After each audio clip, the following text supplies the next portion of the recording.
there's a question from the audience here, which kind of relates to that, about whether we see VR touching the casual sort of daily at home market competing hugely with consoles or PC for individual gamers, or will or should it remain something different like the LBE and social experiences? I mean, if you look at the Facebook groups for Quest owners, the people who are posting about, I've just got a Quest, I'm really super excited, what game should I buy, what is the best game, which is, a terrible question because you're going to get 25 different answers, but these aren't gamers. They're just your average Joes. They're your mums and dads. There's groups dedicated to 40 plus that I'm in.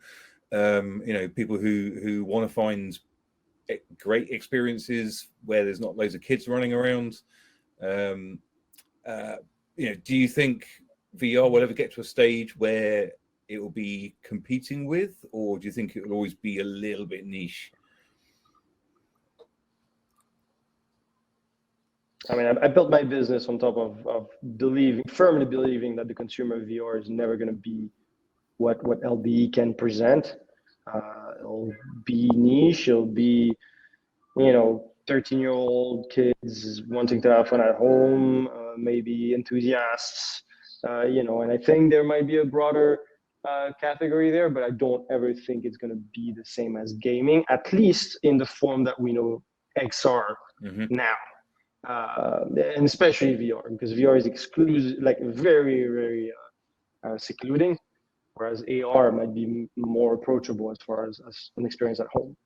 That's my view. That's why we built this business for VR, is because I really strongly believe that you cannot have a very meaningful experience in VR, and therefore it's kind of hard to get that at home. If you have a girlfriend around, you're not going to interact with her. You're not going to, your girlfriend can watch what's happening on TV when you're playing, your PlayStation, but in VR, you're by yourself. No one's watching what you're doing. No one's really interacting with you. So it has a market. Is it going to be as big as a PlayStation? I don't believe so, because it has this secluding aspect to it. In my head at least, and I think a lot of society sees that as well. Well, devices are cheap enough now. You could buy your partner a second headset. Sure, but then can you share the same experience at home? Not yet. There's few games. Yeah, maybe. But that might be more of like a technical limitation, as we start to kind of evolve. Like I just think about like where we are right now. It's been 6 years since I started. If I think about maybe the next 2-3 years, like it's just going to be exponentially more development. I mean, there's literally tens of thousands of people working on this, right? Yeah. The more market, the better. That's for sure. Yeah. And as I said, like from the standpoint of VR, at least at the time when we built this company 4 years ago, it was my view. Now things are changing, and things are always changing fast. But personally, I don't see it taking for consumer end at home use. I don't see it taking such a big market as console gaming or PC gaming, for that matter. My view. What I think is, I think it kind of depends on which lens you're looking at. Are you looking at it within the next few years, or if you're looking at it for like 10, 15 down the road? Because a lot of headset and a lot of the edge of where VR is, people at the edge want to see VR butting heads with both, if not taking over both consoles and PCs to large degree, at least chewing into those markets. At least that's what's happening on the very edge.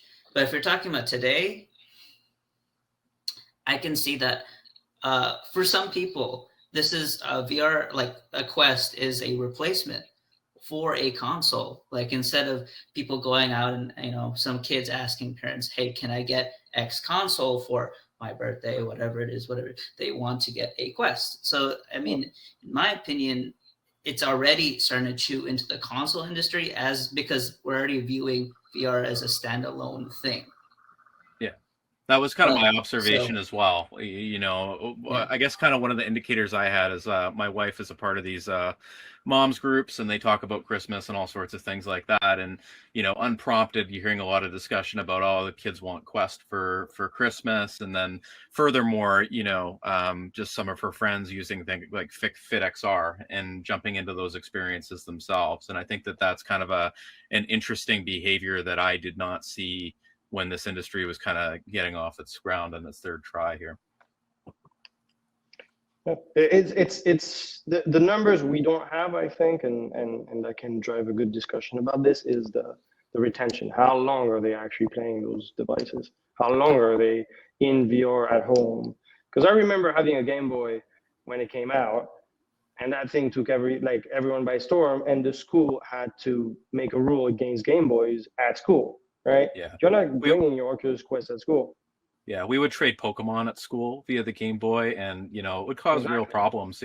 Bad trades. Yeah. It's it's a black market and everything. But you know what I mean? It's like at that dimension of console you don't have in VR yet, at least. In my opinion, that's what it lacks. It's that very secluding kind of experience where you can do that, but it has a time and a place, and it has to be at the right time at the right place, basically.